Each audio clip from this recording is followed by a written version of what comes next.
24 दिसंबर 1999। आतंकवादियों ने Indian airlines की फ्लाइट IC 814 को हाईजैक कर लिया। भारतीय जेलों में बंद 3 आतंकवादी रिहा करवा लिए गए। इस घटना ने पूरी दुनिया को सकते में डाल दिया।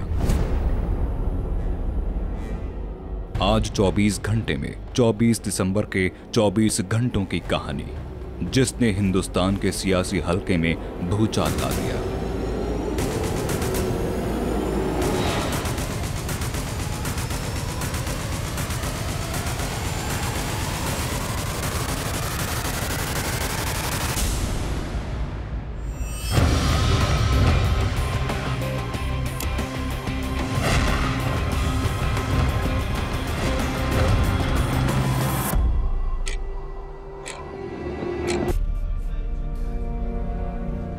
चौबीस दिसंबर की दोपहर 2 अनजान शख्स एक VIP नंबर की गाड़ी से काठमांडू के त्रिभुवन हवाई अड्डे पर पहुंचे। इन दोनों ने पाकिस्तान की फ्लाइट से आए कुछ मुसाफिरों से मुलाकात की। VIP लॉन्ज में बैग बदले गए। 2 और लोग एयरपोर्ट पर पहले से ही मौजूद थे। एयरपोर्ट पर 2 घंटे की चेकिंग के बाद एक दूसरा शख्स इन चारों से जा मिला और ये 5 लोग दिल्ली की फ्लाइट IC 814 में सवार हो गए। ये सभी एक खतरनाक मिशन पर थे। 24 दिसंबर 1999, 4:15। शुक्रवार का दिन इंडियन एयरलाइंस की फ्लाइट IC 814 ने सही वक्त पर काठमांडू से त्रिभुवन हवाई अड्डे से उड़ान भरी।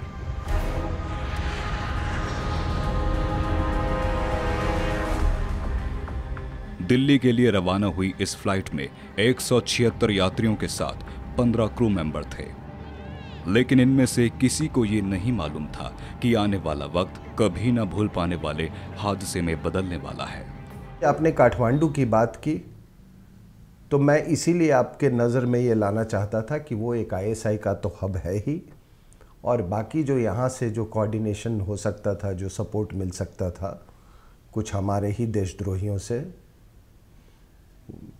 नॉर्थ ईस्ट में, वो उसके लिए भी वो बड़ा फैसिलिटेट करने का सेंटर था वो। 24 दिसंबर 1999, 4:55। फ्लाइट IC 814 लखनऊ तक ही पहुंची थी कि फ्लाइट में कोहराम मच गया। फ्लाइट में मौजूद 5 आतंकियों ने फ्लाइट को हाईजैक कर लिया। इन लोगों ने यात्रियों को सिर नीचे झुकाने और आंखें ढकने की चेतावनी दी। ऐसा ना करने वाले को गोली मार देने की धमकी दी गई। 5 आतंकवादी अपने चेहरे को नकाब से ढके हुए थे। सभी के हाथों में राइफल, माउजर पिस्टल और हैंड ग्रेनेड थे। ये सभी हिंदी बोल रहे थे। इन आतंकियों का पहला आदेश फ्लाइट को लाहौर की तरफ ले जाने का था। पायलट अब मजबूर थे।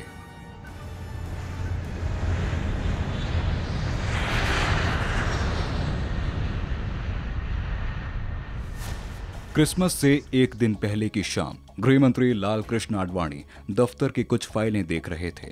इसी दौरान CBI के निदेशक श्यामल दत्ता ने लाल कृष्ण आडवाणी को IC 814 विमान के हाईजैक होने की जानकारी दी।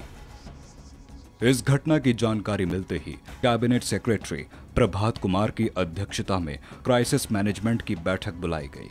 बैठक में इस बात पर चर्चा हुई कि IC 814 को लाहौर हवाई अड्डे पर उतारे जाने पर किस तरह से ऑपरेशन को अंजाम दिया जाएगा।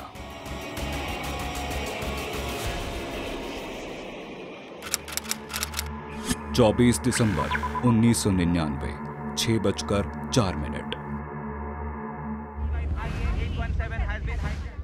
हाईजैक होने के कुछ ही देर बाद पायलट देवी शरण ने अमृतसर के एयर ट्रैफिक कंट्रोल रूम से संपर्क किया।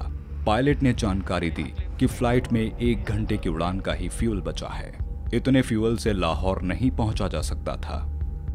इस संदेश का मतलब था कि फ्लाइट IC 814 को फ्यूल भरने के लिए अमृतसर में उतरना ही पड़ेगा। इस खबर के बाद उम्मीद जागी कि IC 814 को हाईजैकर्स से छुड़ाया जाना संभव हो सकेगा। जब वो अप्रोच कर रहा था अमृतसर एयरपोर्ट को, तो काफ़ी हद तक ये लोगों को इस बात का एहसास हो चुका था कि ये कुछ इसका जो फ्लाइट बिहेवियर है इसका बहुत एबनॉर्मल है। और जब वो लैंड कर गया तो सारा कुछ जाहिर हो चुका था। 24 दिसंबर 1999, 6:25। दिल्ली में क्राइसिस मैनेजमेंट मीटिंग के बाद नेशनल सिक्योरिटी गार्ड यानी NSG से संपर्क किया गया। NSG की टीम को अमृतसर पहुंचने का निर्देश दिया गया। क्राइसिस मैनेजमेंट की टीम बंधक यात्रियों को बचाने की जद्दोजहद में जुट गई। इस वक्त तक पायलट देवी शरण अमृतसर के एयर ट्रैफिक कंट्रोल से 4 बार बात कर चुके थे। पायलट ने कंट्रोल रूम को बताया कि हाईजैकर्स फ्लाइट IC 814 को भारत में नहीं उतरने दे रहे हैं। फिर पायलट का एक और संदेश आया जिसमें कहा गया, Please get permission to land at OTLA. Otherwise, they are ready to crash anywhere. They have already selected 10 people to kill. यानी प्लेन को लाहौर उतारने दिया जाए, वरना हाईजैकर्स प्लेन को कहीं भी क्रैश कर देंगे। और इसके साथ ही उन्होंने मारने के लिए 10 यात्रियों को चुन लिया है। दूसरी तरफ इस्लामाबाद में भारत के हाई कमिश्नर ने 6:30 बजे विमान को पाकिस्तान में उतारने की इजाजत मांगी। पाकिस्तान ने इस फ्लाइट को अपनी जमीन पर उतारने से साफ इनकार कर दिया। 6:32 पर विमान ने एक बार फिर कंट्रोल रूम से संपर्क किया। इस बार पायलट देवी शरण ने बताया कि फ्लाइट में सिर्फ 15 मिनट का ही फ्यूल है। पायलट ने आतंकवादियों को किसी तरह अमृतसर में लैंडिंग के लिए राजी कर लिया था। हाईजैकर्स इस बात पर राजी हुए थे कि फ्यूल भरने के बाद वो फ्लाइट को लाहौर ले जाएंगे। इस फैसले के बाद अमृतसर के DIG और SSP को फ्लाइट से पहले हवाई अड्डे पर पहुंचने के लिए कहा गया। सीनियर पुलिस ऑफिसर JP बिरडी को दिल्ली की क्राइसिस मैनेजमेंट टीम की तरफ से निर्देश थे कि ईंधन भरने में जितनी संभव हो उतनी देर की जाए। IC 814 अमृतसर हवाई अड्डे पर उतर चुकी थी। 191 लोग अब भी विमान के अंदर बंधक थे।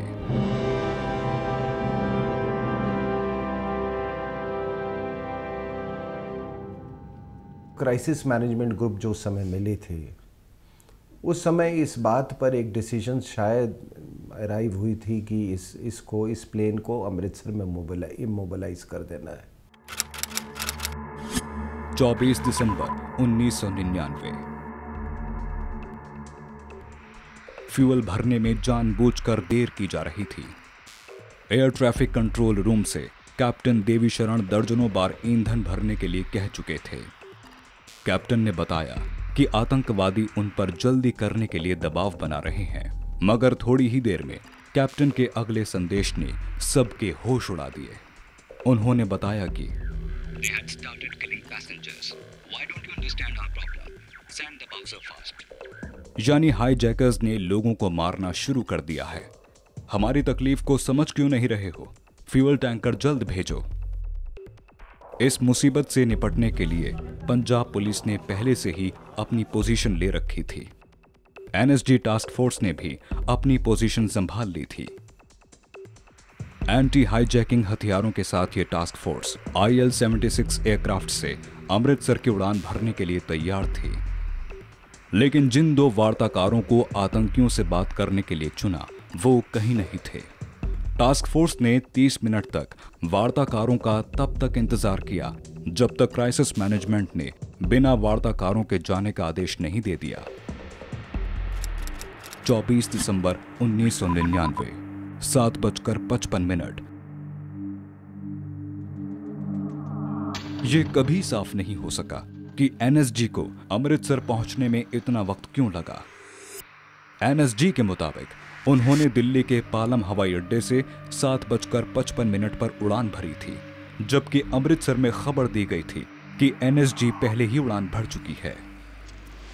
रनवे को ब्लॉक करने के इरादे से तेल के टैंकर को फ्लाइट के पास भेजा गया।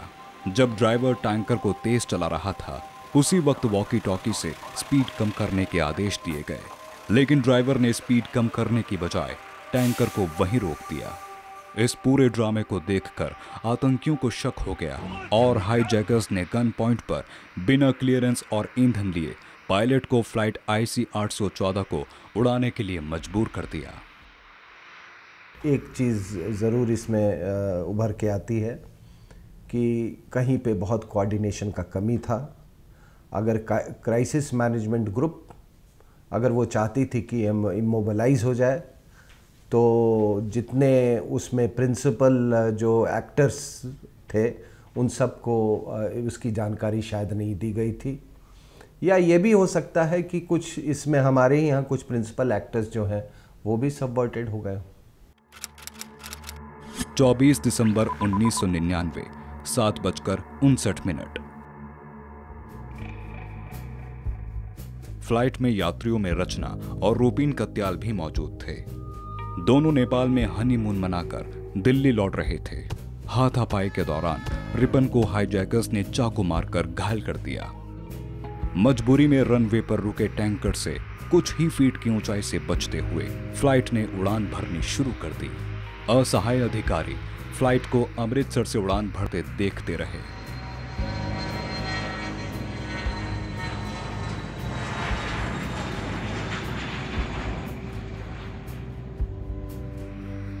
भारत में फ्लाइट को बंधकों से छुड़ाने का आखिरी मौका हाथ से निकल गया था। फ्लाइट को अमृतसर में ही ना रोक पाने की चूक बहुत महंगी पड़ने वाली थी। ये एक बड़ी रणनीतिक विफलता थी। फ्लाइट IC 814 के अमृतसर से उड़ने के बाद क्राइसिस मैनेजर को ऐसा एहसास हुआ कि तेल खत्म होने का अंदाजा गलत था।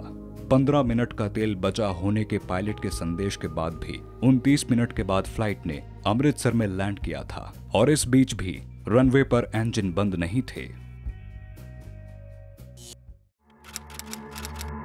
24 दिसंबर 1999 8:07। अमृतसर से उड़ी फ्लाइट IC 814 7 मिनट तक हवा में उड़ने के बाद लाहौर के एयरपोर्ट पहुंच चुकी थी। पाकिस्तान अपनी जमीन पर फ्लाइट को उतारने के खिलाफ था, लेकिन पायलट के तेल खत्म होने की चेतावनी और दोनों देशों के हाई कमीशन की बातचीत के बाद विमान को लाहौर हवाई अड्डे पर उतरने की इजाजत मिल गई। इस बीच भारत के प्रधानमंत्री अटल बिहारी वाजपेयी ने पाकिस्तान में सैनिक शासक जनरल परवेज मुशर्रफ से फोन पर बात की। बातचीत में सभी 191 यात्रियों की सुरक्षा के लिए कदम उठाए जाने पर जोर दिया। भारत के विदेश मंत्री जसवंत सिंह ने 2 बार पाकिस्तान के विदेश मंत्री अब्दुल सत्तार से बात की। जसवंत सिंह इस बात पर जोर दे रहे थे कि विमान को उड़ने नहीं दिया जाए। जसवंत सिंह ने कहा कि पाकिस्तान में भारत के हाई कमिश्नर जी पार सारथी को हेलीकॉप्टर मुहैया कराया जाए, जिससे लाहौर पहुंचकर वो हालात का जायजा ले सकें। देश भर का मीडिया पल पल के हालात पर नजर रख रहा था। पाकिस्तान थोड़ा उस मामले में थोड़ा चालाक है कि वो जानता था कि अगर यहाँ पे लैंड कर जाए तो उनके लिए एक डिप्लोमेटिकली बड़ा एम्बैरेसिंग सिचुएशन हो जाएगा। तो वो चाहते थे कि ये जो उमर शेख और मसूद अजहर ये सब सारे लोग रिलीज़ भी हो जाएं और उनकी बदनामी भी ना हो। 24 दिसंबर 1999 8:15। इधर दिल्ली एयरपोर्ट पर हाईजैक की खबर के बाद यात्रियों के परिजनों ने प्रदर्शन शुरू कर दिए।